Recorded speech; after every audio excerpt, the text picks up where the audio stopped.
Hi muckers and welcome to the new Chronically Online podcast. Before we get in, I have a really exciting announcement, which is I am going on tour in February, and if there are any muckers in Brooklyn, Chicago, Seattle, LA, Dallas, I will be there in February. It is also called the Chronically Online Tour. I'm so excited. It is going to be the most deranged night of your entire life.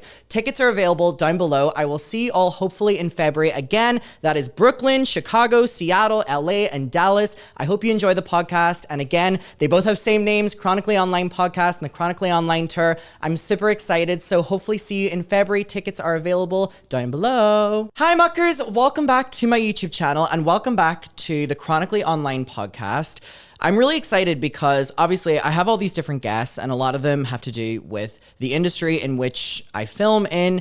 But today I have someone who is completely outside of that and someone I feel is going to give a completely different perspective on me. And I am so excited for this one. I have my friend Neve here. Hi. So this feels really formal, and normally me and Neve are so used to like a blackout drunk debrief. And first of all, I just want to clarify that today has been such a struggle for me, and I know that you can confirm this. We went out last night. We have just arrived in LA in the last couple days, and oh my God, the hangover I had today was so bad. I didn't think you were going to make it, actually. It was quite honestly one of the worst things I've ever had to deal with. And I feel that I was in bed all day, and we really didn't know if this was going to be able to work. But let me tell you something. A strong soldier can pull through when needed. And so last night, I think we may as well just open with that before we talk about how we even know each other. So what did we do? Because I feel I'm so used to like American nightlife. How was that for you? That was my first ever night out in LA. And we went to Saddle Ranch, which a great way to start, I think. But I think the issue was I met you sober. Yes. So I was playing catch up. You ordered the biggest cocktail I've ever seen in my whole life. It was like the biggest, like I've literally I think the portion sizes are crazy to me. But, and the waiter was literally like, you won't be able to finish that. He was right, actually, because it was ginormous. Well, the thing was, Saddle Ranch is so infamous within kind of like the line of topics I talk about. It was like the influencer spot during COVID. Like they all went there, and I just needed Neve to experience it. But the problem was Neve and my friend Leo were out doing something for a couple hours. So me and my other friend went to Sir, Lisa Vanderpump's Sir, and we were like, we'll get one or two cocktails. Tell me why, like, I just cannot, like if you put a drink in front of me, I'm going to drink it. And the waiter at Sir was so lovely and was like, you need to try this cocktail. You need to try this one. And let me tell you, I tried. I tried. And by the time that we went to Saddle Ranch with Neve and Leo, oh my God, I was stumbling through the fucking streets. I was stumbling through the goddamn streets. It was an absolute shit show. And I remember I was with my friend and I was like, I need to sober up. Like, Neve's going to be so pissed. Neve's going to be so pissed. And I felt like I did such a great job, but like showing up, kind of seeming sober. But you told me today that it was completely opposite. I like watched you walk from the other side of the road, and I was like, okay, yeah, he's drunk. And like you didn't notice for 5 whole minutes. I was like, oh. It was quite bad. And then we went to Saddle Ranch and we got shots of vodka. You got shots of vodka, which were lovely. You enjoyed it. Went down easy. Mine, on the other hand, I've been thinking about all goddamn day. So I got tequila shots, and I don't really do shots anymore. I can't really handle it. Clearly, I'm a mess today. But I said to the waiter, I was like, what is your best kind of tequila that you can give me? And tell me why. And I'm so drunk at this stage. The motherfucker goes, oh, our best top shelf tequila, like I can give to you, it's $65 a shot. And I go, yeah. Like that seems completely normal. Because like that would be easy to drink. If it was that much money, to me, it should be like the easiest shot in the whole wide world. Well, let me tell you. Let me fucking tell you. So this shot arrives, right? And not only is it ginormous, but it is the most pungent smelling shite I have ever had in my entire life. And I had to do it in like quarters. You literally like every 20 minutes you had to go back for a sip.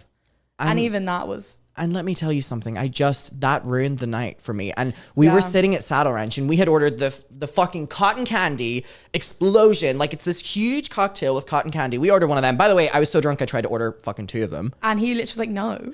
And sorry, the waiter, this is so embarrassing. The waiter at Saddle Ranch, literally when taking my order was like, I need to stop serving you alcohol. You've ordered 2 goddamn... Too many drinks. So I literally got like cut off already before I even got my first drink at Sad Orange. But for some reason, he like, once we said we didn't want 2 of the cotton candy He things. was like, as many shots as you want. He was like, if you want to order another 5 drinks instead of this cotton candy thing. No, thank God, because the cotton candy thing was, again, the death of me. Yeah. But I just remember that my friend had went home because she has work, which is crazy that she had, just woke up this morning. But I remember that I was sitting with you and you were like, let's like go out. Like, let's continue to go out. Because we had talked about we were going to go out clubbing in WeHo.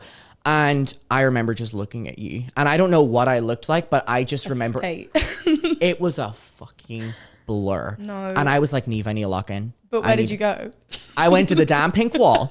If you know anything about me, I love that damn pink wall in LA. I get a photo there every year. I've already taken my photo from this year when I was traveling with my mum, but it gave me a goal in mind that I could just... You really you did clock it and you were like, I'm getting to that wall one way or another. The problem was I started, I guess, kicking my bag around at the pink wall. And I woke up this morning and I wear like face powder so I don't look so goddamn oily. And I woke up this morning and my bag now needs to be thrown out. Like there's powder everywhere. It literally looks like when people, I remember back in like the 2000s, like there's this photo I think of like Lindsay Lohan or I don't know who it is. It's one of the main ones from that era. And like there's baby powder coming out of their shoes and everyone's like, oh my God, look how much Coke is that. Yeah. It literally looks like, it looks like I was doing You're not cocaine. getting that back through the fucking security. I was going to say that is going to be dumb. That's going in the bin. So anyways, we did that last night and it has definitely been a struggle. So just to kind of catch you up to where we are. But anyways, welcome. Thank you so much for agreeing to do this because this is so not what it's so strange for our dynamic, but I love it. So I have my little cue cards here, and also people have really just started to note that the pink microphone really does look like something else. I don't know if I can just clarify this with you. I just want to clarify for the YouTube monetization that this is a microphone with a pink, like if that would be crazy. Every shop in LA sells that. What the fuck is that about? Every single shop. Every shop we've been into. Why are they all just like secret sex shops? And for some reason, I've been in LA so many times with my mom and I've never clocked that. And I feel she probably has. we will literally go in for like, I don't know, like a Red Bull or something like that. To get to the Red Bull, you have to walk past a fucking dildos, a wall of vibrators, a wall of like cock rings and like lube and stuff. And we were in the Hollywood Walk of Fame. Scary, but it's her first time. So to see it. And we went into the shop and we were like looking at all of these like cock rings and dildos and all like this. And the guy comes over and he goes, "So what are you guys into? What are you looking for something special?" And I go, no, sorry, just looking. We immediately get out of that shop. So anyways, I have a list of things that I kind of want us to talk about. First of all, for context, I think we should talk about, so me and Neve both live in Brighton and that's how we know each other. So I think we should initially get to how we met. And the problem with this is I might need Neve to take over because I don't fucking remember. I don't remember meeting you. So please take the floor. Which sounds rude, but actually we met in a club. So we can all imagine why Adam doesn't remember meeting me. He was drunk. Wow. We met in the gay club in Brighton that we go to all the time. And I was going used to go to all the time. Taking a break. But I was going to see Lady Gaga literally the next day. And you had come from Lady Gaga because you had a Lady Gaga t-shirt on. I don't know why we spoke. I think Lady Gaga came on in the club and you went crazy. And I was like, oh my God, I'm seeing her tomorrow. And you're like, I saw her last night. And then we started speaking. But I don't think we liked each other at that point. I think we both really didn't like each other. I think like you were too much, I was too much. We were both probably like, ew, like why are they speaking to me? It was a competition for both of us. It was like, no, I like Lady Gaga. And I remember saying to you, I need to go home because I'm not going to make it to the concert. And you were like, well, I did. And I was like, okay, I'm literally, and that concert was the worst concert I've ever been to. How I felt. Oh. Like I didn't put any makeup on. I had the same clothes on from that club night. And I literally, they had like the seats in the back for where like people that were like tired could go and sit because I had a standing ticket. Yeah. I sat in there the whole time. I was just watching her like, oh my God. And she was like screaming. Oh, it was too much. Who was I at the club with? Because I can't remember a time period where I haven't been your friend. And like, we have a friend group now and it really has stemmed from like that time period of meeting each other at the club. So I assume it would be like one of my friends like Rachel or something like that because I used to live with her for like a couple months. But I really, without sounding rude at all, do not remember meeting you. But I don't remember the second time or the third time. Like I don't understand when we became friends to a point where we hang out socially. Yeah. Because I think we were both such big personalities that we really fucking just like... It took a long time. And I think once we clicked, it was like over for everyone. Yeah. It was really over for everyone. And we made it everyone's goddamn problem. Severely. So I think that is really I mean, you are learning this story and how we met for the first time, but honestly, like, so am I. Anyways, I really wanted to talk about, because we talked about the gay club. Yeah. So both of us, obviously, I'm a little gay boy, and I'm a lesbian. you're also a little gay boy. I'm a little gay boy too. And I think this such a pivotal part of our story is this one goddamn gay club in Brighton. And the thing is, we spent so much time. Like too much time, like an embarrassingly long amount of our time. Yeah. We went there all the time. And I was posting this club and all like this. Also, I don't know if you know this story. I don't think I've ever told you it, and I want to tell you it. And I also need to clarify it for everyone, because I got in a little bit of a scandal because of the club. And I don't know if you ever know it. So on one of the times that I was at the club, this is before I ever met you, I was there with my friends, and I had gone upstairs and I'm like dancing and blah, blah, blah. And one of the security... What? No. The one who does cartwheels. Oh. I think it was her, or I think it was one of the other ones that we know, right? So I get pulled out. I get pulled out of the club, and I get pulled downstairs to like the ticketing part in the club, right? And they're like threatening to keep my ID, and I had my passport at the time. I only got my provisional recently, and like they wanted to kick me out of the club, and they were like shouting at me that I was giving people cocaine.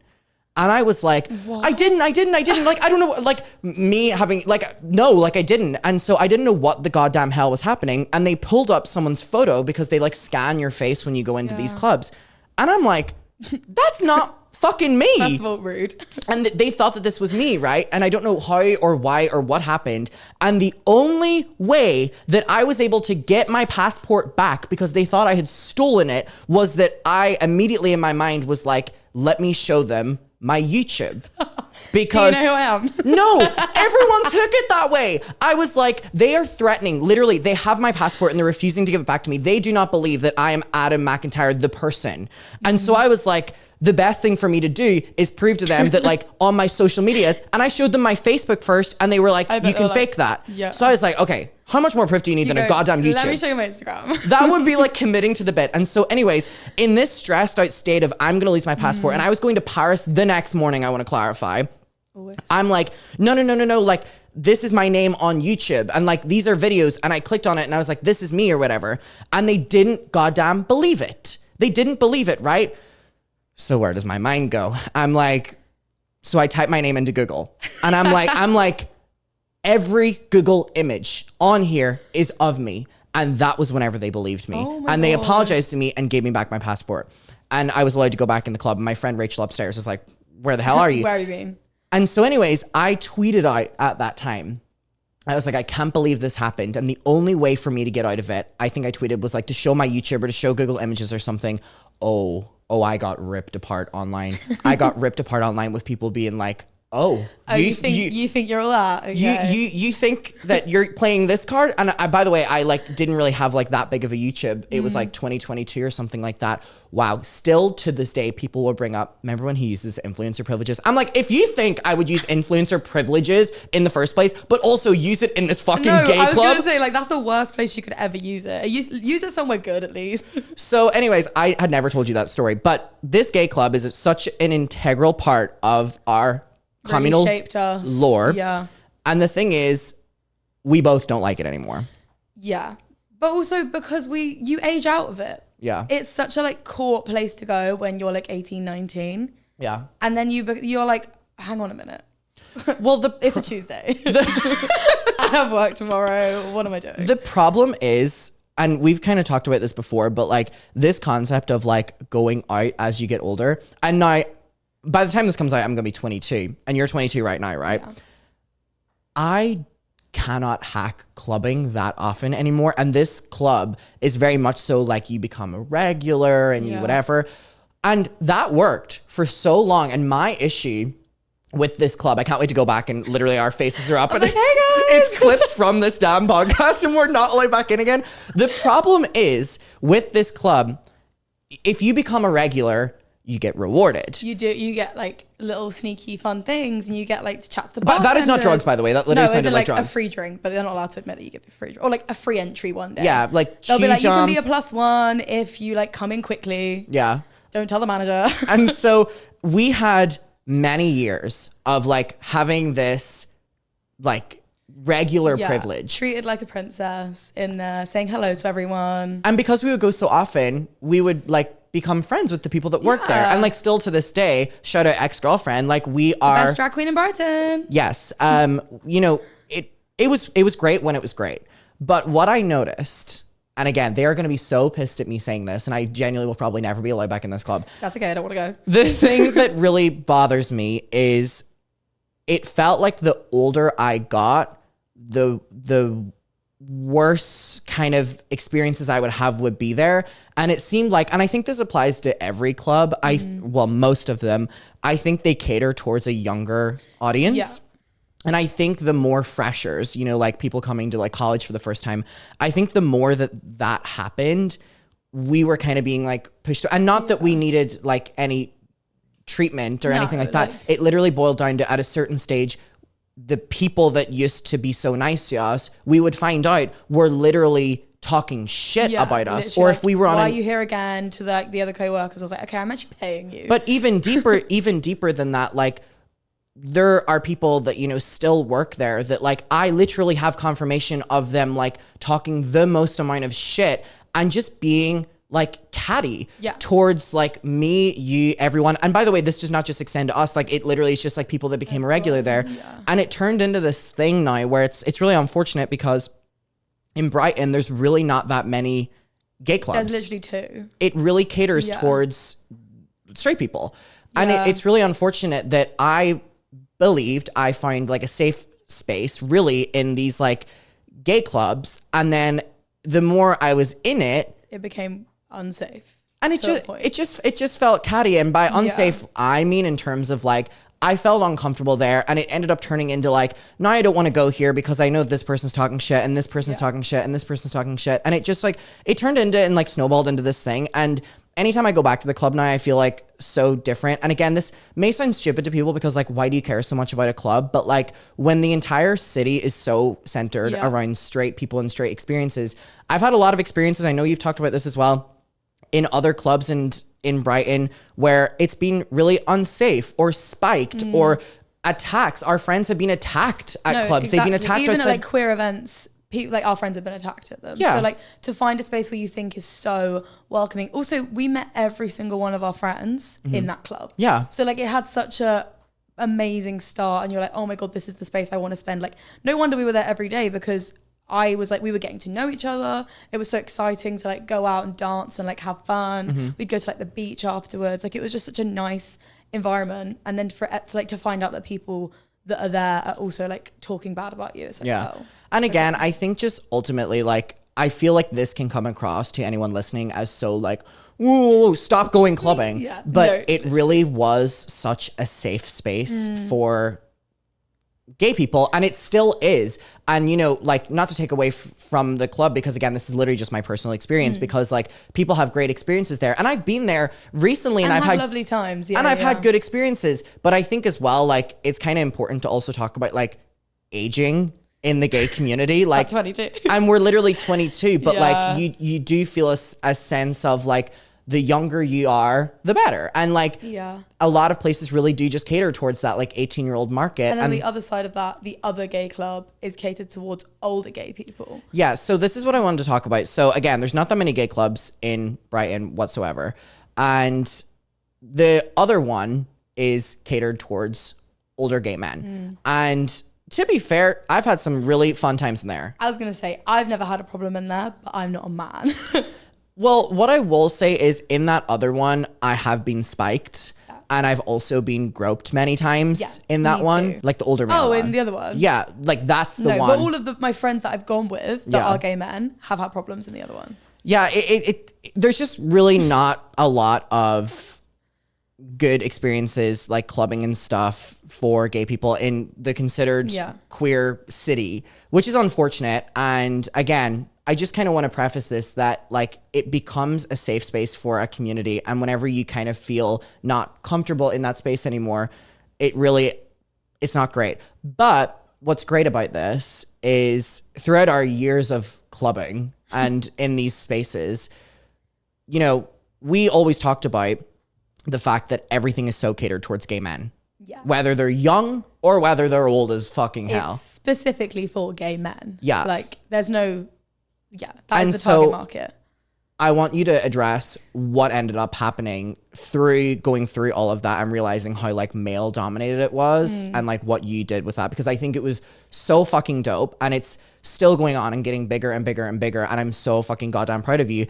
But it stemmed from like such an authentic reason of like wanting a safe space for another group in the community. No, exactly. Like every time I'd go out, I'd be like, oh my God, it's so crazy that everyone just doesn't ever think about like lesbian events, or like there was a few trans events in Brighton, but they were so small as well. So me and my girlfriend and our two friends, we like got together and we were like, you know what, we can just create a space for ourselves. Like there's no need to keep going to a place where you're not feeling like you're being like included in a way that you feel represented. So we made our own club night called Crushed Brighton, and it's going literally so well. We've had our year last week, and it started off in like a tiny venue, and it was honestly not that good. Like the people that like they didn't have very good things to say about it at first, because it was so like, it literally, we paid out of pocket. We had no budget. There was literally no budget. Like it was the most DIY club night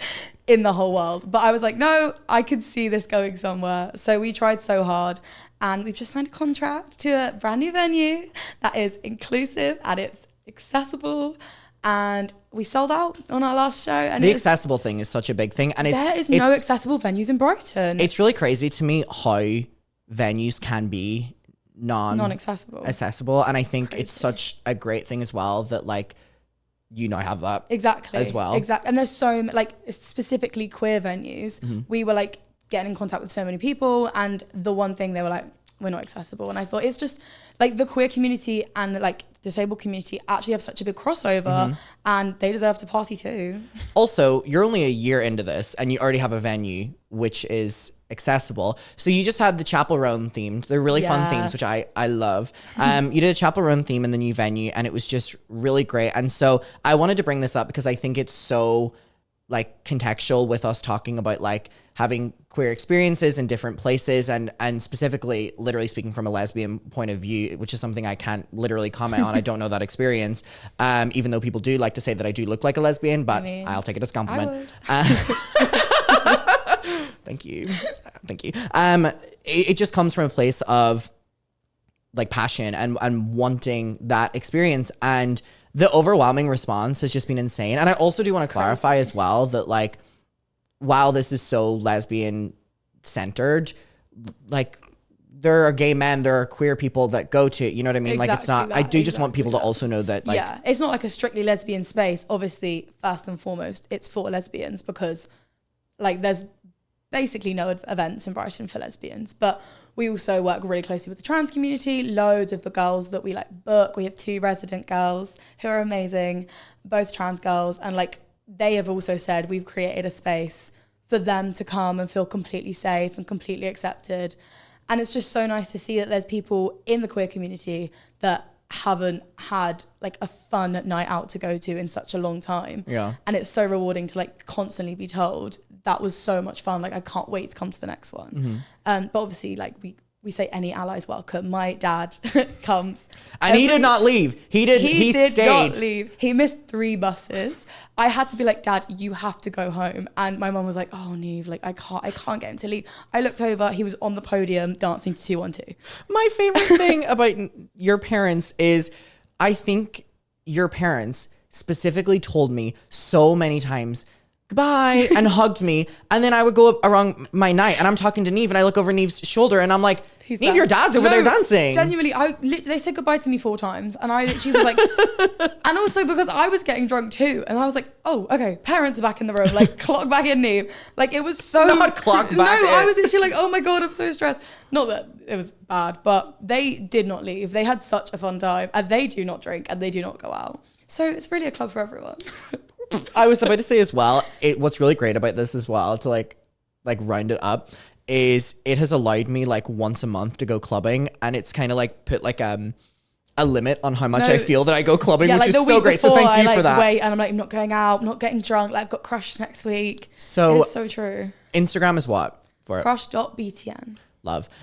So you do that with 3 other people, one of them literally being your girlfriend. Yeah. And I want to take this segue to talk about dating. Because this is a topic that me and you talk about literally almost every single day in different contexts and whatever. Now, how long have you been with your girlfriend? 2 years. 2 years. Yeah, 2 and like 4 months. Not that I'm counting. Congratulations. Thank you. So I'm trying to figure out how to open this, like how we would normally talk about it. I think I'm going to let you kind of like take the floor for a second just to talk about your experiences being my friend with me going through dating, because I put on my Instagram and was like, I'm going to do this with Neve. Like, does anyone have any questions? First of all, some of the questions were crazy. Literally insane. Some of them were literally insane. I was like, wow, muckers, like this is a crazy question. But an overwhelming majority of people were like wanting to take the opportunity of you kind of talking about really what it's like, because I've been really open on YouTube whenever I'm going through a situationship or whatever, and I will always say too much and I always regret it. People were like, wow, we're getting like a snippet of what Adam is like going through, like emotionally, or how he acts when he's dating.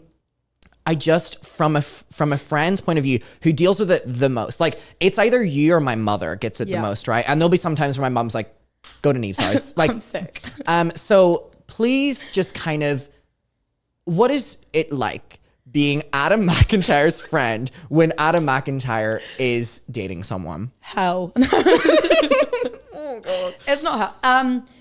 I think Adam has like the craziest personality switch I have literally ever seen. Like Friends, it's so upbeat and fun and like chatty, and then like there's a new guy and you're like so incredibly devoted to putting all of your energy into that person, whether it's good or bad, that like it's literally all you can think about and it's all we talk about, which is fine because I love it, but it's quite insane. Like the text messages, the voice notes. I also feel like every decision you make like is run through me and Sinead. I feel like, and I'm going to let you explain the reasons for this, but I have now like not been on dating apps, and I haven't dated anyone for I think close to 8 months, 7-8 months. And I cannot clarify how peaceful my life has been. And you're so productive. You're so like, it is just nice and peaceful. But it's just like, I really don't understand it. I've just like figured out that I really can't casually date because I think it has unlocked so many issues of like abandonment, fear. It just really is not a great look on me whatsoever. And it literally, like you said, will affect goddamn everything in my life. And it really pisses me off as well because it's like, I really cannot control it. And the only time I feel that I'm like completely fucking normal is whenever I'm not in any way trying to date someone. Yeah. And it will affect how I interact with my friends, because I want to talk to you about what I'm going through, but then I don't want to tell you because I don't want that to be all we talk about, because I've had that happen to me, and I know that it gets frustrating and, you know, repetitive. And then with like my mom as well, like I will sense myself distancing myself from my family completely because I don't want them to know how I'm feeling. And then it will just turn into this, like I'll stop uploading on YouTube, and it turns into this like isolation of, I will hang out with the dogs and like I will either have a breakdown to you, which I have many times, or I will not speak to you for weeks and I will completely cut myself off. And it's really unfortunate because like I have a lot of friends who are in relationships, and I have a lot of friends who love hookup culture, and I have a lot of friends who don't want to date, but just want to like go on dates and stuff like that.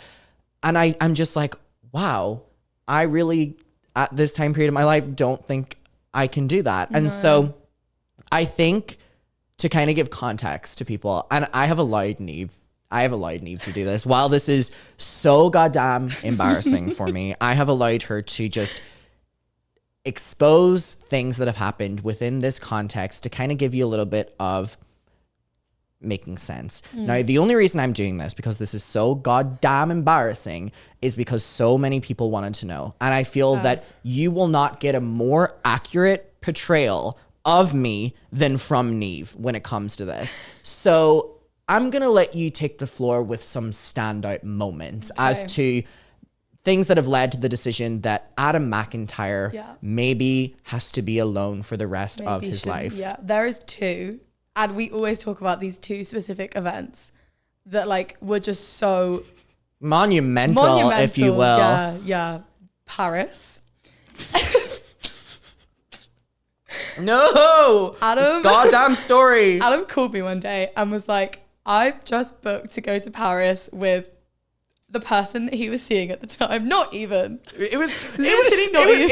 It was like not even a situation. You like ended and then like 2 weeks later booked the trip, and I was like, why did you do that? And you were like, no, like you would not listen. Like you did not hear my advice. You're like, it's gonna be fun.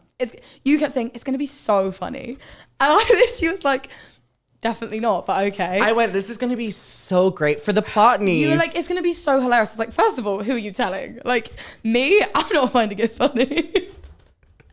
But you went on this trip. Wait, I do want to give a little bit of context here. Okay. So, with, like, because it's so fucking embarrassing, I really, really, really liked this guy. Yeah. I really liked this guy. And you knew that I really liked this guy for a long period of time.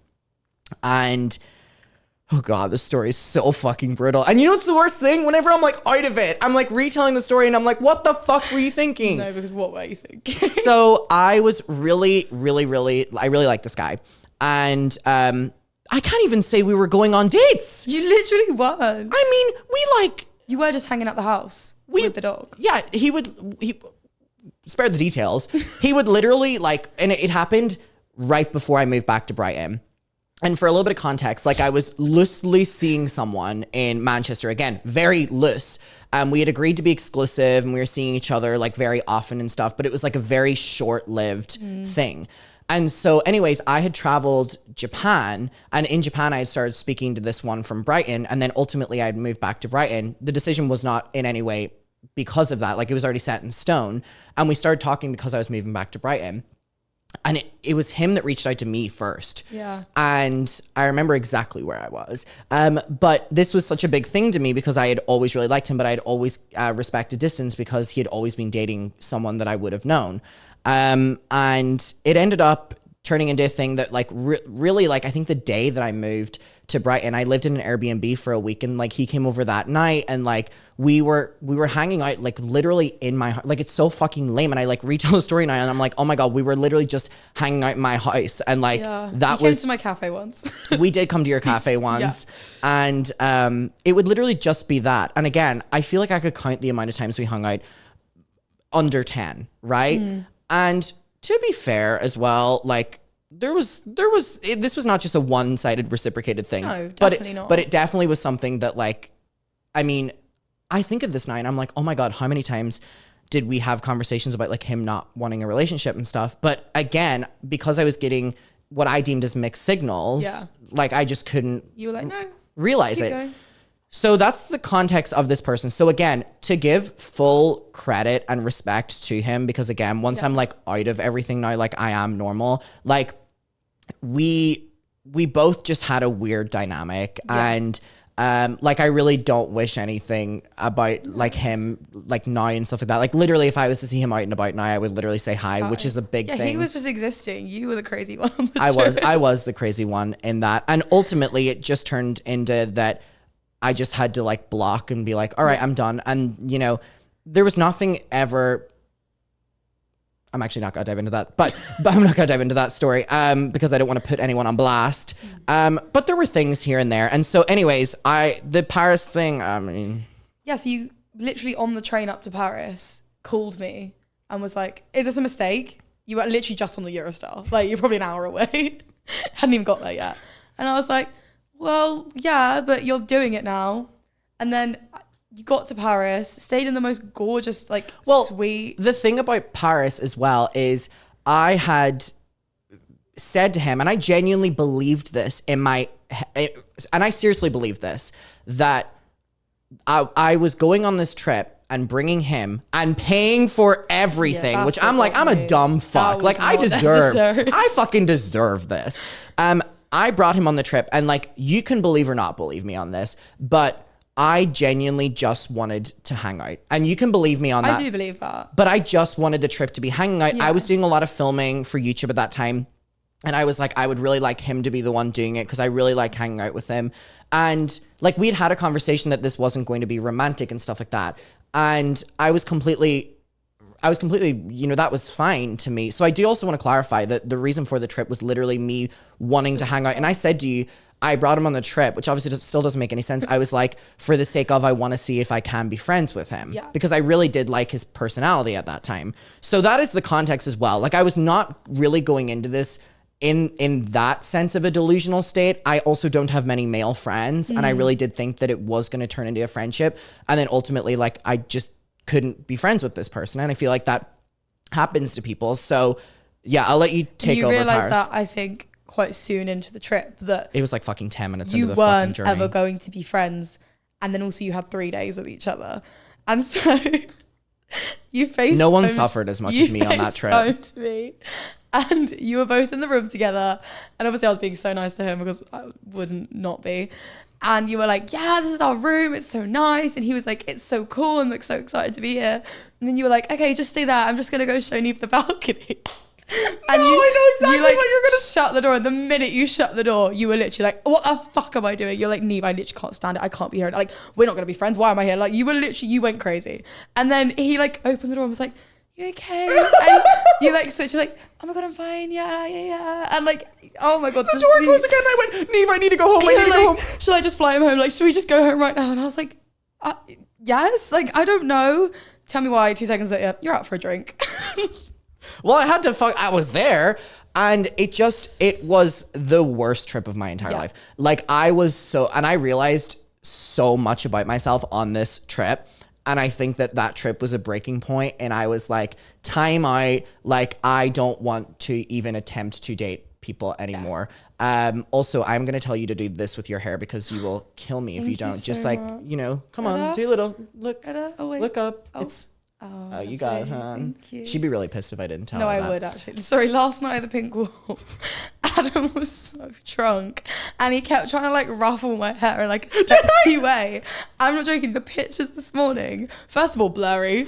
Pink Wall, I can just see the pavement and my hair looks crazy. There's one picture that is redeemable. It's on my Instagram. The rest of them are disgusting. The thing is, my Pink Wall photos, gorgeous from last night, I do have to give myself a little bit of credit. I look fucking great. And I don't know how because I don't remember being there. Like, I was like, okay, I'm taking the pictures now. And it's like you suddenly like came to life. I clocked on for my 9 to 5. But also, really quickly before we get back to Paris, last night, the waiter at Saddle Ranch, he said to me, which don't remember this, he was really like inappropriate about the bull. No, that wasn't the waiter. That was a stranger. Was that a stranger? That was just a random man that came up. Oh my God, thank God. No. Because this morning I thought I said that to the waiter. Oh my God, Neve, all day I've been like so anxious about the fact that I thought I said that to the waiter because I don't remember it. You said it to a random man. He deserved it. So what happened? Because all I remember was someone came up to me and was really inappropriate to me. Yeah, it was the man. So this random man came up to us, asked us where we were from because obviously he heard our accents. Apparently not yours because you told him you were from Venice Beach and he goes, where are y'all from? And I go Venice Beach and then I realize I'm like, wow, that's actually like really random to say. Like, why didn't I just say like LA or whatever? And he goes, I don't believe you. And I go, Marina Del Rey. And he goes, oh. An even more niche place. He was like, yeah. But then he also was saying to me like, oh, you're definitely from Yorkshire.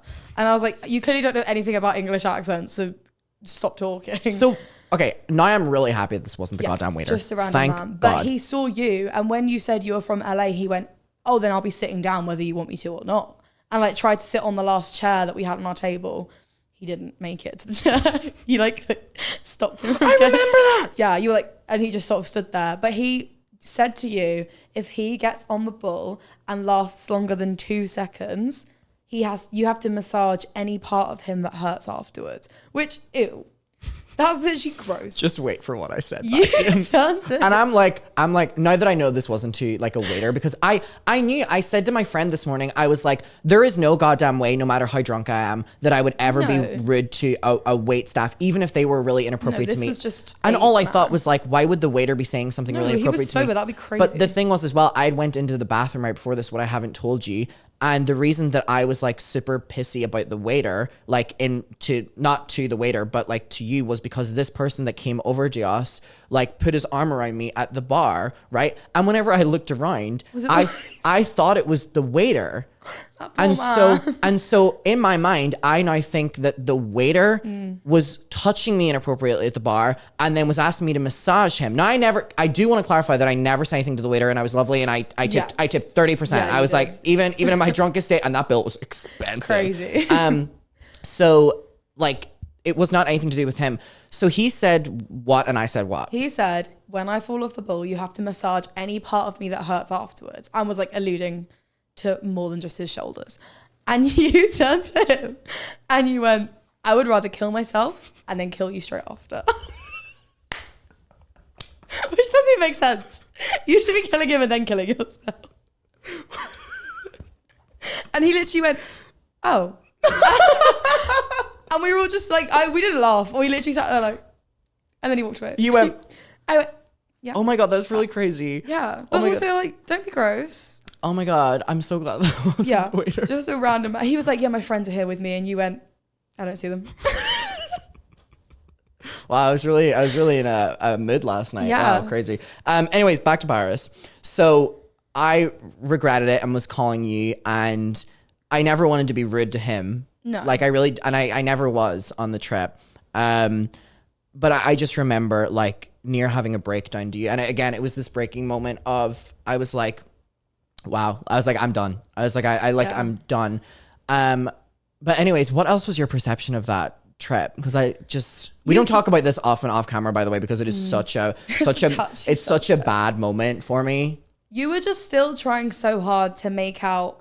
I remember so clearly because you were in our like friends group chat where there's like 8 of us, and you were like, no guys, like it's funny, we're getting on so well. But then you'd be texting me like the complete opposite. So I was just in this chat like, he's just lying. Like why is he lying? And I was just there like, you okay? Like, you sure you're okay? And then you'd be in the chat like, we're having so much fun, we're going to Moulin Rouge later. And I just thought it was so clear you were going through it so severely. Yeah. And you almost came back day 2. It was a 3-day trip, I believe. Yeah. And I remember felt like it literally felt like a month. week and a half. But I remember on day 2, you were like, I really think we should just like call it a day on the trip and just come home. Yeah. You worked it out. You both got drunk, I think. Yeah, I mean, in the end, like we both just related on what we can relate on. Yeah, it was very minimal conversation. There was not a lot going on there at all. But it was such a bad moment. Like it really was. And I refused to go back to Paris for like a long ass time. Like I refused to go to Paris for 6 months. And the worst thing is I got invited to like a really cool party and I like flat out was like, I do not want to go back to Paris. And Paris is my favorite city in the entire world. And I was like, there is no way that I'm going back to that city. And ultimately I went back a couple weeks ago and I feel fine about Paris and I feel fine about him. Like I don't harbor anything at all, which is so shocking considering how passionately I felt in the moment. But I cannot date. I really cannot date. I mean, New Year's was also... You're a bitch for bringing up New Year's. You're a fucking bitch. New Year's was somehow worse than whatever happened with Paris. If you do not think that it cannot get worse for me and being my friend, people are like, what's it like being Adam's friend? Fucking exhausting. New Year's was a really bad moment. New Year's Eve was like the worst I've ever seen you. And the guy what is the context? You were talking about earlier, the one that you had like a thing with in Manchester. Yeah. so my birthday's the day before New Year's, and for some reason every year we go crazy on my birthday as if we don't want to go out the day after. So you ended things, like completely ended. I helped you write that paragraph. She ghostwrit the thing of me I'm on the ending credits. it. And we sent that paragraph. We went out immediately for my birthday. We went to dinner. We got drunk. You were fine. You're in the best mood. I was great on your birthday. The day of my birthday, the 30th, we all got so drunk in just a bar that was open for some reason the day before New Year's. And like, you had the best time. We went to the club. You were the last one to leave. Yeah, I had the most amazing time, and I genuinely just loved that day. Yeah, and I had ended everything. It was fine. Oh, it's so fun. You were like, I'm in the best mood ever, and I was like, great. This is such a good decision for him. Like, he's taken this so well. I was like, this is the right thing to do. By the way, this guy was the closest I ever got to like fully relationship. Like, I've never been exclusive with someone before. I had never had someone, you know, like staying over my apartment day in, day out, considering I live on my own and stuff. Like, it was a big change. I never had someone literally helping me take care of the dogs. Like, I had told my parents that we were exclusive. Neve looks after my dogs, who, by the way, are getting looked after by her parents right now. They're not just existing. But I just remember that the time period was really nice. We were like cooking dinners every day. We were, you know, doing things every day. Like, you were dating each other. So it was lovely. And just like quickly on, before we go to New Year's, I'm just trying to delay it as much as possible. I met him recently. The last time I went to Manchester, remember I told you we went to the Girls Aloud concert together, which again is another example of me bringing an ex in some capacity to a fucking event with me and then having a miserable ass time. Like, why did I keep doing this? We went to Girls Aloud, and whenever we used to see each other, we used to like have our wine at night, and we used to go to bars and stuff. So I show up to the bar right before Girls Aloud, and he says to me how he doesn't drink anymore. And so I'm like, okay, no problem with that. Mm-hmm. But me ordering alcohol was definitely like, I don't know how to describe it, but it was definitely being noticed by him or being commented on. Not in a rude way, but it just kind of was like, oh my God, like with each glass of wine, it's like he's counting how much I'm drinking. And whenever I go to a concert, I love getting fucked up. Exactly. And so I'm sitting here and I'm now a couple of glasses of wine in, and he's not drinking, which again, I have no problem with. And then we start arguing. We start arguing, by the way. And like, Girls Aloud. Before Girls Aloud. Oh, arguing about Girls Aloud. I go, no, she's my favorite member. She's my favorite member. The problem was it just goes to show that you really don't know anyone, specifically in that time period. Turns out we disagree on basically everything. Yeah. We had a full-on argument at this bar about Israel and Palestine. And it turned into this entire thing where for some reason he disagreed with my point of view. I can't believe that, like, he clearly always felt that way. And and then we started disagreeing about, I can't remember what else. I was fucking drunk. But I just was like, wow, at its core, we don't like each other. Yeah, we know compatible in any way. We know nothing about each other. So then we have to go to a fucking concert together. And let me tell you something. I had like got really nice seats at the hotel or at the concert, and it was unlimited drinks. And let me tell you something. I needed a drink that night. You were using them. And he, like, at the end of the concert, there was an after party, and he was like, I'm gonna go home now. I was like, all right, bye. And I just walked away. So anyways, New Year's Eve, I tried my best to distract and try to think of other like Mad Libs in my head. No, New Year's Eve. So you ended the things with him on my birthday. We wake up the next day, and you came over to my house because I was hosting like a pre-New Year's. No pre-game. Everyone, like, there was like 30 people, and my flat is not very big. Like, we had to move the sofa. You helped me clean, which was lovely. I don't know why you helped me. I just want someone to do. Yeah, honestly. I was literally, you went into full cleaning mode. But I'm living in Manchester at this stage, by the way. I'm just down to Brighton for the weekend. So it was really, we were just hanging out like before we went out together, like to catch up. And you were still in really good spirits, I feel like. That was great. You were still, in my head, we were like, it's going to be so much fun tonight. Like, we had this event that like everyone we knew was going to, and it was like just down the road from my house. And then you left, and I was like, this is great. It's going to be so much fun. I don't see you until like 10:30 at night. Like, Yeah, it was quite late. You joined the pre's like really late, and we didn't really get a chance to speak to each other because my house was so full. And in my mind, I was like, he's fine. He's having so much fun. Like, it's New Year's. You were sober at my house. You had like one drink maybe. No, I didn't drink. I didn't drink. And by the way, everyone had been pre-gaming for a bit before that, probably since So like we were 7 all, or like, 8. quite drunk. And whenever I show up, I'm stone cold sober. And whenever I had gone back to my house earlier in the day, I started to get really, really, really like anxious. Yeah. And I just started to like, I was like, oh my God, I fucked up a good thing with this guy and blah, blah, blah, blah, blah. And I started to like absolutely spiral. And I was like, there's no way I'm drinking. Like, I was like, I'm not going to drink right now because I also know my boundaries. And I was like, I'm not going to drink. And then I show up to the pre's completely sober and take the floor. And obviously I wasn't paying attention to the fact that you weren't drinking because I was busy drinking myself. And then we go to the event and it's like half an hour before midnight. And I like catch your eye in the crowd and you're like streaming with tears. And I was hiding it from everyone as well. Yeah. I remember that. I didn't want anyone to see me, but I didn't want to make a scene and leave the dance floor. So I was like keeping my head down and stuff. And You it were was just like silently. and it was bad. And I like So mean to literally standing in the middle Yeah. of a dance floor, like looking down at the ground, trying to make Quite sure beautiful, really. it's very cinematic actually. Trying to make sure that no one really clocked Yeah. what was going on. And by some chance, I look up and catch your I eye. caught it immediately. Like, I'm And it like, was okay, bad. he is crying. And so we like go to the bar and I'm like, you okay? You okay? And you're like, I'm just like really down about it. Like, I don't know how to speak about it, whatever. And then I go to like comfort you and you go, don't speak to me. No, I go, don't hug me. Don't be nice to me. Don't be nice And I was to like, me. what? Bearing in mind, I'm like quite drunk now because it's like, it's about to be midnight Yeah. and I wanted to be drunk for midnight.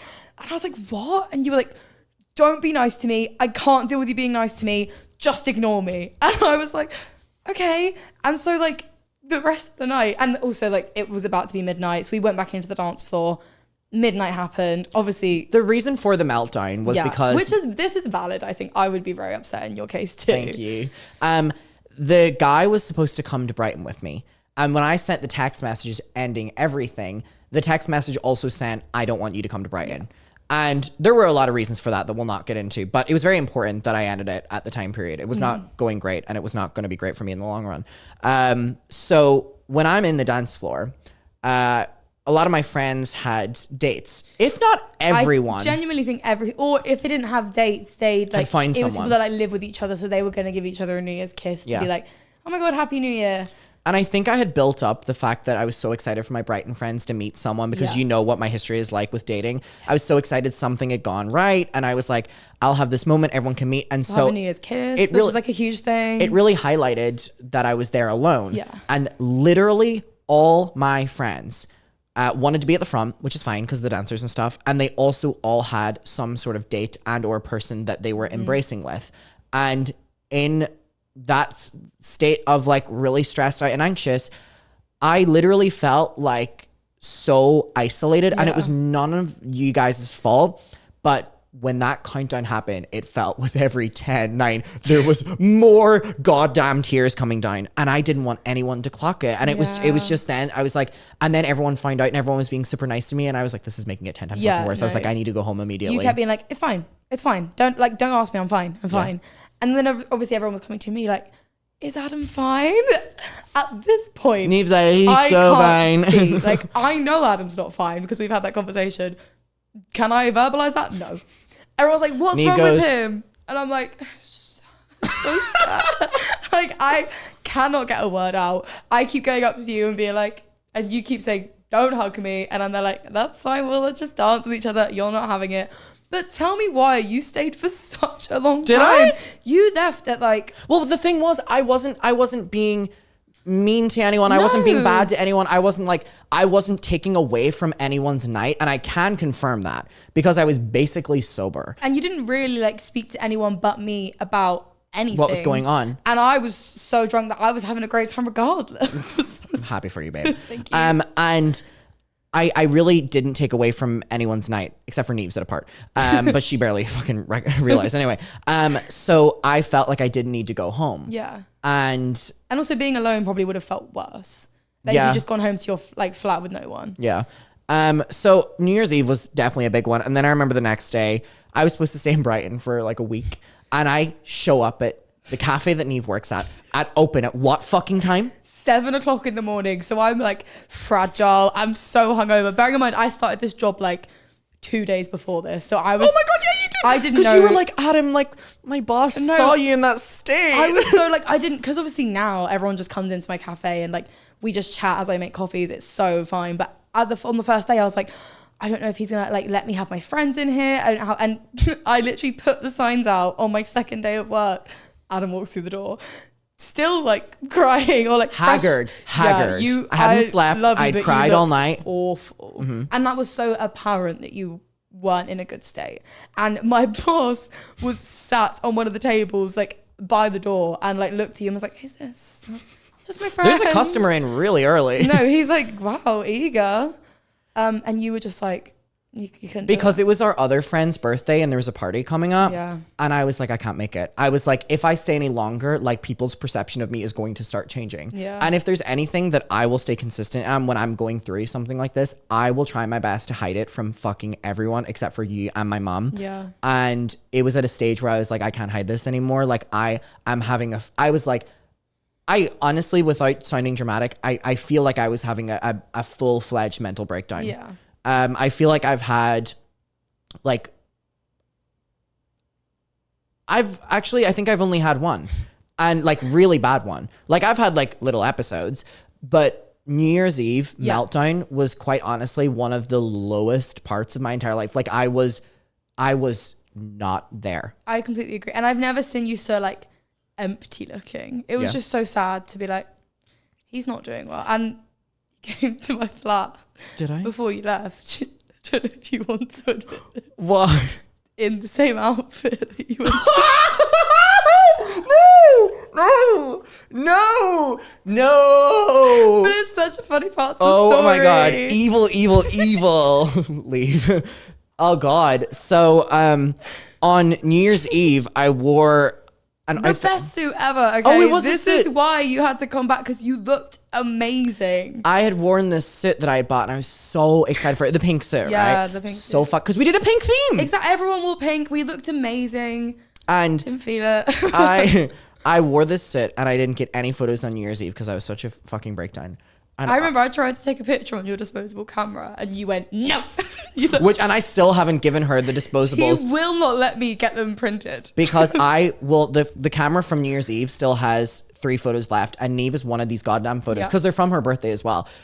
Until this day, and it's been like a year or something, I have literally said to Neve, I haven't thrown it away, but I will not develop this because I'm not giving power to that weekend of my life. I don't want to see it. I don't want to ever, but I have to admit this. The day after New Year's Eve, I had like spent the entire day having like an episode. Like I was like crazy.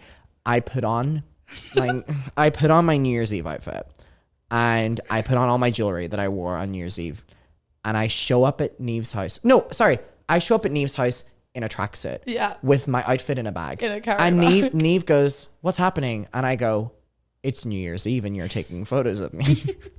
I put on the New Year's Eve outfit. This is so fucking embarrassing. I'm in my pajamas. It's like 8 o'clock at night on like the 3rd of January. I fucking put this goddamn outfit on and I go, I'm ready. And also, they are the worst photos of me ever. I hate them. You're in like my doorway with terrible lighting and you're there like, do they look good? And I was taking them like, yeah. Try not to just push me over the fucking edge. You look amazing. And Posted them. You posted them. I uploaded them and I was like, New Year's Eve. You captioned something so funny. And I literally made all my friends who knew that this was not taken on New Year's Eve, I made them all comment like, it was a great night or something like that. Like a caption as if it was that night. We were like, oh my God, you looked so good that night. It was that, I can't believe you brought that up. And then you literally changed back into your tracksuit and went, bye. Just left. Because you were like, Adam, I need to go to work. I was like, it's literally like 9 o'clock at night. I need to go to bed. Out of fear of anything else, I'm moving on from this topic. Okay. Sorry, that was just, I had to bring that up. What I was going to say was, talking about like hookup culture, I also can't do that. Yeah. And I was wondering like what experiences you have or what opinions you have in that. Obviously you're in a relationship now. I also couldn't do that beforehand. See, it's interesting because like so many of our friends really love it and like that's great. I love living through them. I love being the person. Do you love hearing my stories? I love hearing your stories. I love when people tell me about the people they've hooked up with. I find that so fun. I'm not doing that. I don't think I could do it just on the basis of like I've had really, and I was talking to my friend about this last night. Like I feel like the older I get, which is not like this when I'm talking about like 18, I feel like my perception on dating has changed so much that I look back on things that I did or was a part of when I was 18 and I almost feel like motherly towards myself. And I'm like, wow, I can't believe I was put in that position, or I can't believe I did this, or I can't believe that person did this or that. And it kind of has like turned me off the idea of like wanting to be a part of that in any capacity, which I guess is sad. But like, I mean, I don't hear people talk about at all the concept of like how deep it can affect you if you're in something like that. So deep. Were you ever like, did you ever go through anything similar, or have you just been fucking normal? Well, I was with men before I realized I was That's lesbian. crazy. And so the only like people that I would ever have that experience with has been men. Yeah. Which is horrible and like was so nasty. I just couldn't imagine you with a man. I Thank feel like it really you. changes your vibe. Thank you. And it's not a nice vibe. And it wasn't a nice time. Like from 17 to like 19, I had a boyfriend. And then I didn't have a boyfriend. And then I was dating men. And I just think that's so... Always a DJ though. I love a DJ. You do love a DJ. Yeah. You do love a DJ because that's how you met your current girlfriend. And you, how did you do that again? You were like... I was a stalker. Okay, stalking works. You've heard it here, guys. If you want it, go for it. And don't stop till you... They will give it. I would go to like the club every single day. By the way, this club is the same one we've talked about at the fucking start. Everything goddamn that has happened in our life is stemming from this. This is why the club is so important to me, because I would go to that club and I knew her rota. Like I knew. I've told her this. She knows all this. You've never told me that. You told me you would go to the club and she would happen to be there. No. Are you telling me you like... She had days she was working. She would always work Tuesdays, and then she'd do most Fridays and some Saturdays. Just confirm. She's right here, by the way. She's nodding along like, yeah, is that correct? Most Saturdays. Oh, sorry, most Saturdays, some Fridays. And so I knew this. What would you do when you show up? I'd say hi to her. Sometimes I'd buy her a shot. Her and the sound guy a shot, because she always used to drink on when she was working, because the DJs are allowed to. And so, like, it wasn't weird. She wasn't, like, sober and I was fucked. So I'd be like, we'd drink together. I remember one day, she hadn't started work yet because they do split shifts and her work started at, like, 1:30, I think it was. And she came up to me in the club and we'd, like, dance together. And I was like, oh, my God, it's working. Must come back tomorrow. This is a conversation in delusion. Yeah, I'm also crazy. It just worked out for me. How long did that go on for before something happened? Like, how long before, like, you could, like, actually, like, hang out outside of the club? Like, I'd say a month and a half. Okay, guys, stick out a month. A month works. See what happens after a month. And then I remember one day I said to her, I was like, are we ever going to hang out? Not at 5 a.m. Like, are we ever going to hang out not at your workplace? Yeah, are we ever going to hang out? And then we went on a date, like, the next day. What was your first date? Also at the club? We went for cocktails at just some cocktail bar. Ooh, this is an interesting thing. I've talked about this before. What do you think the best and worst concept of a first date is in terms of like things? Because I have such a definitive answer and I feel so passionately that there is a right and wrong way of doing a first date. And sorry, I've just realized how ironic it is in talking about me with dating. And I'm like, there's a right and wrong way. What would you say the best and worst concept of a first date is, like doing something? I think best is literally going for drinks at like a nice, like cocktails like I did, because tipsier, you're more comfortable. First dates are the most awkward thing in the whole wide world and nobody's comfortable on a first date. And also with drinks, it's so easy to end a date, because I would never go to the cinema on a date. You are stuck for sometimes 3 hours. You can't talk to each other. You're aware of the person next to you that you probably fancy, and like they're just perceiving the your side of you. Your arms are like going like this. Like you can't like make a move on them in the cinema, because don't do that. It's fucking disgusting. I don't want to see you kissing in the cinema. And it's just, and then what afterwards you're like, great film. What did you think? God, the plot was crazy. Like The thing you're horrible. relating on in the first date is something that has nothing to do with either Exactly. of you. I just think it's the worst first date ever. Because then also there's pressure to continue the date, like at a dinner or like at drinks, and then what, you're hanging out for 7 hours. You're not lesbians. You were Pack doing it that. up. You were doing that with her. Yeah, but that's different. Our first date literally didn't end. She stayed at my house for a week.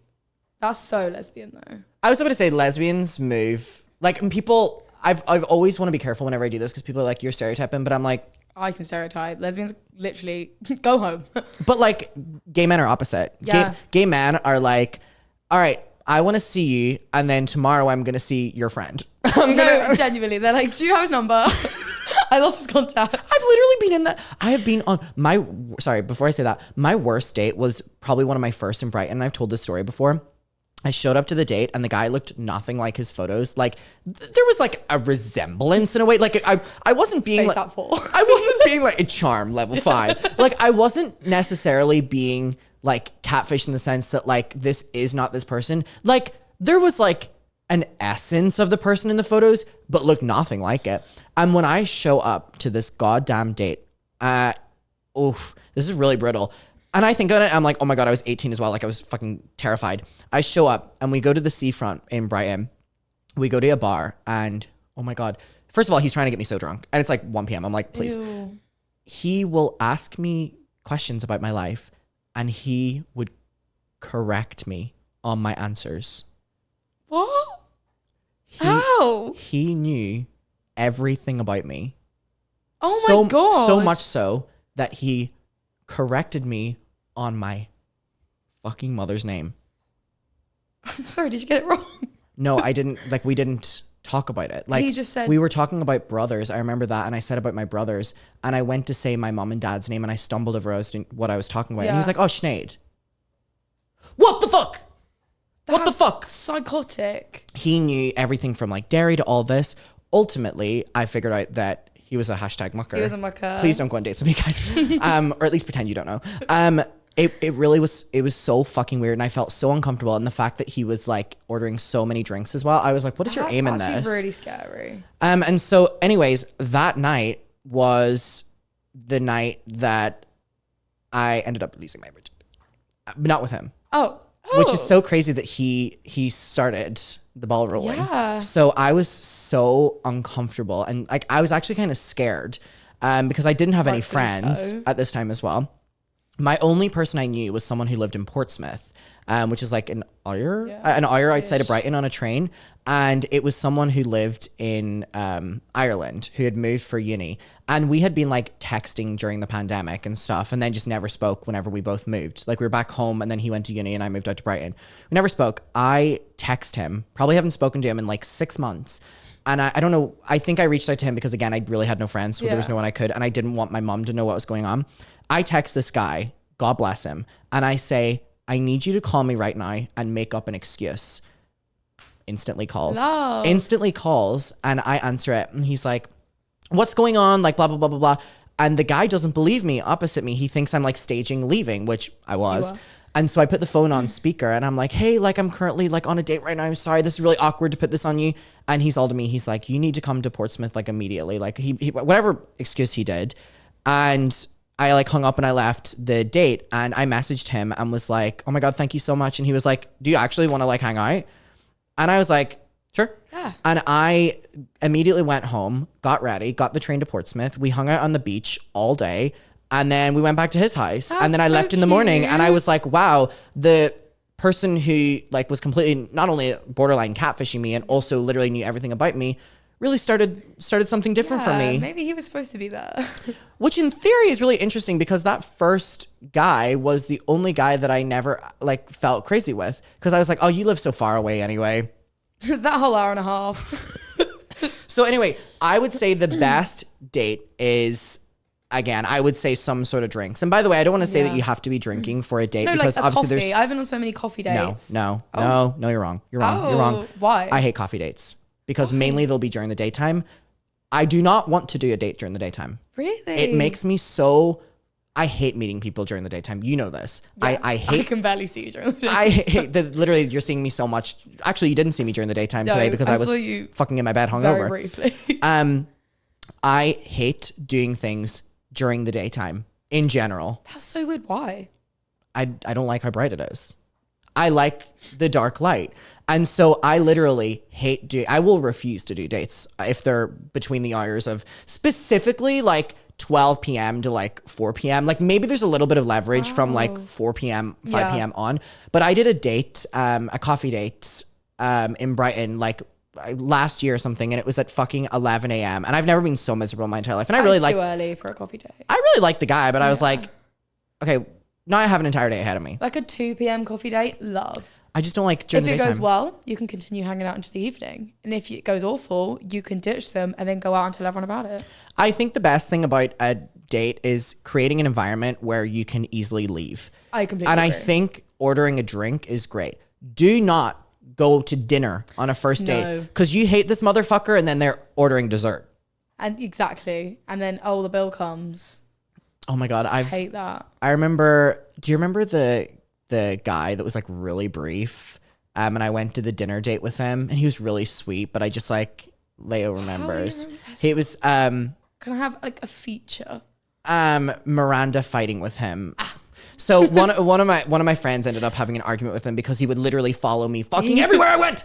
I went on one date or one or two dates with him to a lesbian night. And I remember he would like show up at events that I would be at knowing I would be there and like in a way like confront me and corner me to hang out with him. And I'm like, he was really, really, really nice, really attractive, really sweet, which made this even worse. I was like, oh my God, like, I'm like, wow, people must think this about me, like be normal. Like everything was going really great. And he just would follow me everywhere. And then I went to New York and I remember I get a call from my friends and they're like, hey, during our club night, was it Crushed? It was Crushed, During Crushed, they were like, he's shown up to Crushed, like looking for you. On his own. Which is fine. Thank you for supporting the night. But like as a man on your own with the only intention of finding another man, like maybe read the room. He went to the event from my knowledge, knowing that my friends were going to be there. Yeah. And he wanted in a way to get my friends to tell him information about me. And so I get a call then from one of you guys and they're like, Miranda has confronted him, like one of my friends, Miranda, and is like saying like, why are you here? And that was what it was. He went because he thought I was going to be there. And I'm like, wow, your stalking's not that great. Maybe you need to go to the Neve Academy of Stalking, because if you looked on my Instagram, you would see that I'm in fucking New York. So anyway, did not have the rota. Maybe he can reach out next time. Yeah. But I would say that daytime dates, I really don't like. It's just a personal preference. Also, what I meant about like drinks is you can also do mocktails. Like it doesn't have to be just necessarily drinking. I would say the best first date, like I said, would be drinks. And I would say the worst, in my opinion, I'm going to throw out a really random one. Obviously daytime, I really think bowling. I hate bowling. It's so fucking goddamn awkward. Also, it's so long. It's so long. Even one round of bowling, why am I here for an hour? I'm hot. It's smelly in here, usually. There's kids crying. It's the worst place to go. I just cannot. Even if I like the person that I'm there with, like friends, and it's just like, it's so stupid. Like, why am I complaining about this? There's something so, like, I panic when it's about to be my turn because I'm like, oh my God, I need to walk up. Have a get a strike. I'm like, I need to walk up. I need to do it. What if it's shit? What if it's good? and then I need to walk back to my seat. Like there is something, we do not talk about how awkward it is walking back to your seat after bowling, and doing it on a date as well is really awkward because you'll be talking and having a conversation and then it's like, oh fuck, I need to do like 2 seconds. I need to go and do my thing. And it's like, it's just like awful. Did I tell you that we went on a double date with Hannah and the person that she was seeing at the time? You two did? Yeah. And it was the worst, to bowling. And it was the worst. Sorry, not a group fucking effort. We went on a double date and the guy that she was seeing was so uninterested. He did not want to be there. Yeah, he did not want to be there. And then we started bowling and he was shit. And I was literally thrashing him. I won. Hannah came second and he got so upset. He was just like, didn't even want to be here. Didn't even want to come. Oh, I hate, like he was so annoyed. And we went for dinner afterwards and he spent the whole dinner talking about how unfair it was that he lost at bowling. Have you done many double dates? I feel like that's such an awkward concept. I think, the only double date we've ever been on, apart from like hanging out with our friends that are also couples. Fair. I mean, to be fair, we're very coupley grip. Yeah, like when we hang out with Em and Liv, like that's not a double date. I mean, that would be crazy. That's just hanging out. Yeah. I feel as well. How do you feel your life has changed in terms of the people you hang around with more, like in terms of being in like having like lesbian friends and stuff like that. I also want to say that this is so bizarre to say. Obviously I have, and I just didn't know and they didn't confess. I had never met a lesbian before I met you guys. Like I had never goddamn met a lesbian before. It was and then I met a lesbian and you introduced me to your friends and it was like, oh my God, I've never seen so many lesbians. Yeah. That is so, yeah. I mean, I think our group is predominantly lesbians. There's 4.5. Not that. Hey, she's coming. I think she is now. She came out recently, then went back in, and then came out. Yeah, she just likes to test the waters. Yeah, that's very valid. And she's so real for that. Do we have a predominantly queer friend group then? Are there any straight people we know? Hannah. See, here's the thing. We have like one straight girl in our friend group. She's the token straight girl. But to me, I'm like, okay, like you're straight. To me, like, yeah, you're valid. You know, when me and Lai started dating, every single person that we knew was like, "You're not dating Hannah." Like, I thought you were dating Hannah. Thought we were dating as well. Because there was a phase, I hated the house I was staying in third year uni. And so after every night out, I'd go back to hers, which I now see how that looks. Like, it obviously looked like we were seeing each other. But we were literally just having sleepovers every single day. I know you're about to hit 2 years with Leo, but like, you and Hannah makes so much sense. Like, Leo, I know you're here, but like... You said that to me, like... You were maybe like, no... the week I started dating her. You were like, Adam, no, like, I'm seeing someone else. And I was like, yeah, but just like, always make sure to keep your options open. Like, no, because that is the straightest girl I've ever met in my life. She's really straight. And I think it's so great because, again, we have such a queer friend group. Yeah. And just having her there is so, like, it's just so great. It's like, she's amazing. And I love... hearing her perspective on things. And I also love like hearing her stories with like going on dates with like straight men, and I'm like, because they're always awful. And I'm like, wow. I'm like, wow. Wait, we have almost everyone in the alphabet. And we have drag queens we as well. We have lesbians, bisexuals, gay people, non-binary, drag queen. That's crazy. We're actually like inclusive as fuck. We're so woke if you think about it. When you think about it, no one's more correct than us. But I think that that's really beautiful. And I think that I think like our friend group, if you like took a photo of us, like we went to our friend who's the drag queen, X, she had a wedding not that long ago, and we have a grip photo, which I paid to put up in Times Square. I was so drunk one night and I was like, yeah, you can put a photo on Times Square. I was watching the live stream in the UK. It came up for like 2 seconds and I was like, oh my God. It actually wasn't that expensive. Anyway, we have a photo, like a group photo of all of us on the wedding day, and it's like our friend group. And I remember I sent it to one of my friends who like obviously is not within our group. And she was like, wow, this really is just like an image of like what happens when you send your kids to Brighton. I was like, oh my God, it's so true. Right, no, because Brighton has such a look, and we like that is exactly what our friendship group looks like. What was your friendship group like before Brighton? Because all mine was like all like straight girls. Yeah, well, yeah, me too. I went to a music uni. There was actually no lesbians. Genuinely, there was no lesbians. And so I didn't believe that. I just couldn't see them. You also don't believe in lesbians. She loves to run with this I don't believe in lesbian thing, as if everyone in my life isn't a goddamn lesbian. And also, I like, once I finally met a lesbian, I was like, you're T valid. But also, I do believe that like, I like lesbians more than gay men. You get on really well with them. I think I have a tendency with gay men to pick up on, and I guess we can kind of, this will be our final topic because I know we wanted to talk about this with misogyny. Oh my God, yeah. The Adam McIntyre haters love to say that I'm really misogynistic, and I feel like whenever I cover topics, it is predominantly women. But that's because women are predominantly in the field. It's not that women are so problematic. It's that.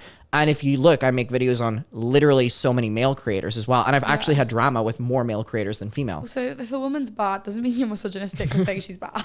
And so anyways, whenever I really was opened up to this world of lesbianism, and I got to like really have this different experience of like queerness, it just made me realize that there's so much misogyny in gay men. And again, not to put like a stereotype, but I'm going to put a stereotype. Like I really realized in surrounding myself predominantly with women how casually misogynistic gay men can be. And this was a topic that Neve really wanted to talk about. So like, I'm going to let you say your experience because again, me being like, here's about I'm fucking not even like, you know what I mean? So you really wanted to talk about this. So I'm like, I also am just really interested to hear your point of view of it as well. And can you also please clarify that I'm not misogynistic? Guys, Anna's not a misogynist, first of all. Thank you, babe. No, like my whole life, I've always been friends with gay men. Like I think I am literally a beacon to a gay man. I have so many gay male friends and I love them. But she's our safe space. Yeah. They always come to me for dating advice. But like literally the most common thing is that they use their gayness and the fact that like they think they can relate to you more than like a straight man would to just be nasty and to like comment on like appearance and weight and like personality, and like it is just downright misogynistic. And I've met so many gay men as well that are so like repulsed by the idea of like being with a woman because they are gay. That's true, actually. That's really true. And like I've had so many men say to me like that it's gross if I like wear a revealing top because I'm not attracted to that. Like you should put that away. And it's like, well, it's not for you actually. And I can see your whole asshole and I've not said a word. So gay men love to have an ass out. Exactly. Specifically in that club. Right? And that's fine. But I just think it's such a thing that people think because you're gay, you're not going to be problematic in any other way. And specifically with gay men, and specifically in places like the club we go to, where everyone that goes is pretty much a gay man. I've had so many misogynistic encounters and so many gay men as well, like thinking they have a right to touch you because they're a gay man. I've had 2 men kicked out because they were just like, they'd go crazy. They'd go to town. That's not okay. Yeah. And it's a like crazy thing that people think just because you're gay doesn't mean like you're actually disrespecting women still. Just because you're doing it in a high pitched voice. Okay. I think that's... Yes, queen! Like, that's a horrible outfit. And I'm like, wow, okay. I think as well there is a sense of like gay men can feel that they have the ability to be able to talk to women that way, which again is not a case. And I think as well, like I really realized whenever I met all you guys, when I would hear you talk about experiences and I would literally witness things happen. And I think kind of like referencing Crushed again, like your night, like I have also realized, and it really took me being friends with predominantly women, that places are so catered towards men in general, And when you add the aspect of like gay nights and stuff like that, it's just gay men. Exactly. And I think there's this level of entitlement and level of, well, it's for me anyway. And I think so many gay men hide behind this. I can't be misogynistic. All my favorite singers are women. I love Beyonce. I'm not misogynistic. Also, really like briefly before we finish up, something just popped into my head and I want to know like your experiences of it. I remember whenever I was growing up, my parents would always like have conversations about me being gay. Mom and dad, I did hear them. And I remember my dad would be like, no, he has posters of Selena Gomez in his room. And I remember hearing, and I'd be like, yes, he's defending me. I'm like, they're being like, yes, Diva. I remember my mom would be like, no, Glenn. Like, please. Glenn, you are not understanding that like this is very different than him having like a babes calendar up or whatever. Like my brother had Michelle Keegan calendar and it was like this like bikini calendar and stuff. Meanwhile, I have like Selena Gomez and like Mariah Carey and K-pop like girl group posters and stuff. My dad's like, he loves women. He loves women. Look. And I think that there was something really funny about like eventually having that conversation with my parents. And I feel like the older I've gotten, the more I've kind of tapped into my childhood again, because I remember, not to throw anyone under the bus, because I have like literally the most supportive family of all time. And it's such a big part of my personality and a big part of us bonding as well. I think our family dynamic wouldn't be the same if I was straight. I remember years and years ago, like I literally was, whenever I was like 11, my brothers were talking about like, they hope one day I grow out of listening to like Selena Gomez and they hope that one day, fuck up. They hope that I grow out of that. And I remember I was on the walk with them and they were like, one day it's going to click and like your interest will like finally change. And I brought this up to them and they were like, wow, that was a really weird thing for us to say and stuff. But I think that there was so many years, and what I want to know your perspective and what you went through. I feel that something that a lot of people don't talk about as well. Jesus, are we the fucking gay radio? Literally, not even any of the topics on here are about being gay. Put a microphone in front of both of us and it's the queer fucking podcast. I think that a really common thing that I went through, and a lot of people I've spoken to, but we've never spoken about this before, is that there was a time period, I think from like 15, 16, 17, that I really hid all of my interests and I didn't want to enjoy them. And I remember I got rid of all my Selena Gomez posters, and I got rid of like my tour merchandise because I didn't want to be seen wearing all that. And I really started dressing crazy. Like, I mean, skinny jeans and like an H&M like camo top, like the worst. Like the worst. I had my little flannel on, cowboy hat. I really regressed and tried to change. And like, obviously the reason I want to know your perspective is there was a good 4 years of my life that I really tried to persuade myself that I was straight. And I remember in school, I went to an all boys Catholic school, and the guys would all be like talking about like making out with girls and having sex and stuff like that.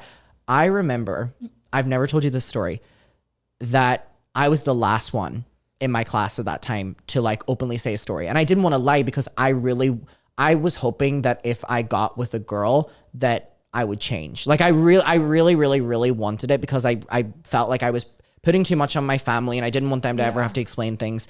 And I remember I went to the park with this girl who was a friend of a girl who got with another guy.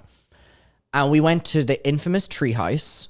And the full aim, which is just so cringy, was that you would meet up a girl from the girls' Catholic school, all girls Catholic school, and a guy from the all guys Catholic school. You would meet at the second level of the treehouse, and you would literally just make out, and then you would leave. And I went through with it. I show up at the treehouse. The diva's there. Still follow her on Instagram today. Have so much respect for her. She was the first person I ever told I was gay. Aww. And the diva. And I was so scared to tell her, but I just was like, I can't go through with this. The diva sat with me, and all our friends are like, not by the treehouse because they were like, let's give privacy, but like in the park. And so we were reporting back to them, and she was like, all right, we can just sit and talk. And we sat and talked for like maybe like 20 minutes or something. And she was like, all right, let's head back now. And when we head back, she initially opened it with that we had kissed, and it completely took away any conversation for maybe the next year and a half of people in my class like calling me a slur or like making fun of me and stuff. And I'm like, wow, she was a fucking real one. And then to end off what I was saying there, so I really kind of regressed. And then after that moment, I just kind of tried to not have any interests or not show any interests. And I think it was whenever I moved out of Brighton, I really started, like I have a tattoo, like for inner child, I've always told you, I've really started to tap into my interests, and it's something I've really enjoyed, kind of going back and like enjoying what I used to enjoy, but like guilt-free. And you know, I love to buy tacky shit. You've seen my apartment. I do know that. And a lot of that is stuff that I used to have that I literally told my parents to throw away because I didn't need it anymore. So there's something really nice about like tapping into that. So my question for you is, did you go through something like that, or what was your experience? The opposite of that, because I was really into boy bands, and I think any lesbian listening will also have been into boy bands. There's like a weird thing that I've never heard this before. No, it's like such a common thing that so many lesbians, because obviously there's no like lesbians, and there was no lesbians in the media like 10 years ago. And I think for some reason, to me, boy bands are like the most feminine thing ever. They definitely are. And so like they were divas. They were divas. I was like a One Direction girl, like through and through. And I was completely like devoted to them. So nobody ever thought I was gay growing up because I would not shut up about, but then my conspiracy was that they were all gay. So like, people were like, they'd hear me say that, they'd be like, oh. You went there, my gay best friends. Yeah, they were like, but they still didn't think I was gay because I was like, I was obsessed with these boys. Yeah. And I was so obsessed with these boys.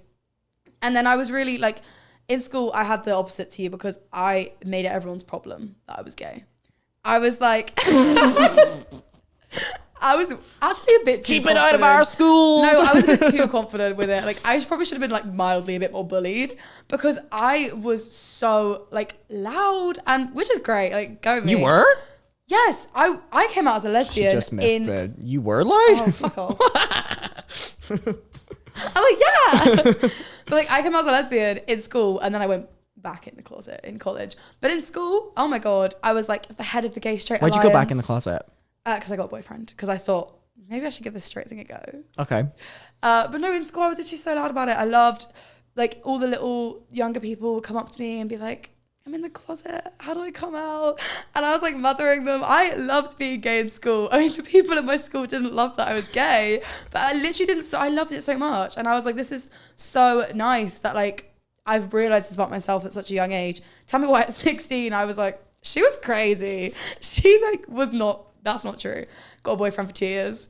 My favorite thing is obviously we all have a social media past in terms of cringy content, but Neve has one of the craziest social media backlogs I've ever seen, where she has like drawn a rainbow over her face, and there's a video where she's like, bum bum bum bum, and I can't change. That song haunts even me. if I and you sing it, fucking give you 2 drinks and you'll be singing it at karaoke. I have done a karaoke, and I know the whole rap when I was in the 3rd grade. I thought I was gay. And I did. Do you know the entire thing? Yeah. The full 3 minutes. Can I get a little bit of the start, please? When I was in the 3rd grade, I thought that I was gay because I could draw. I kept my room straight. I told my mom, "'Tis running down my face."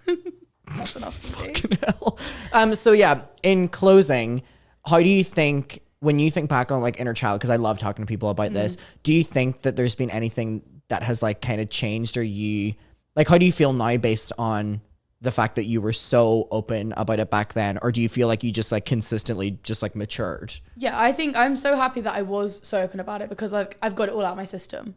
Like people that come out later in life, like I officially came out as a lesbian when I was like 20. Okay. And I feel like most people would go like full, oh my God, I need to experience like being gay. Whereas I did that. Like I was so, that now I'm just so at peace with it. Like I have no, and also I'm so lucky that my whole family were the most, like it was never a question when I like came out. My mom was like, okay. She literally like, it was very underwhelming. Yeah. I thought it was going to be a huge deal. She did not give a shit. She was like, cool. My dad was like, okay. Like, well, my brother's one request was that my girlfriend liked football. Didn't happen. We hate football. But so he was actually like nobody cared. So I just think like now at this age, I'm so at peace with it. It's like, it's not even in the forefront of my thinking. Like obviously with Crushed, I want to make a space for other lesbians. But in terms of me, like it's literally not even. I think that's really nice. And I think the experience goes very different for everyone. And as well, I am so happy to be friends with both you and Leo. And I'm so happy to also be friends with all of the friends that we have, because I think the last 3 years have been incredibly validating and incredibly validating. And I think like as a friend group, we've all gone through so fucking much. And we've all individually had arguments, and we've all individually like fallen out over times and loved each other and stuff like this. And like ultimately, like without sounding so cliche, like everyone really fucking has each other's back. And like there's something just really validating about the fact that like, you know, my friend group that I had whenever I was younger, I was specifically choosing friends that people wouldn't question anything about me. And I was faking my interest so that it wouldn't stand out, like fucking playing football, you know, and doing all this bullshit. And I just am really grateful to be in like this time period of my life where I feel validated. And I think that Brighton is a big Oh my God. I'm so grateful for Brighton because it's like, it's everywhere you go. I mean, it's everywhere has its problems, but like nowhere in the UK has ever been, it's called the gay like capital city of the UK because it is just the most queer place. And our whole friendship group, there's something so special about every single person being their own like individual and having just a different story. Person. Exactly. And like we've had such different lives. The one thing we all relate to is the fact that we are all queer. Yeah. And it's just so lovely. I think my final question is speak directly to the camera, wherever it is. That one?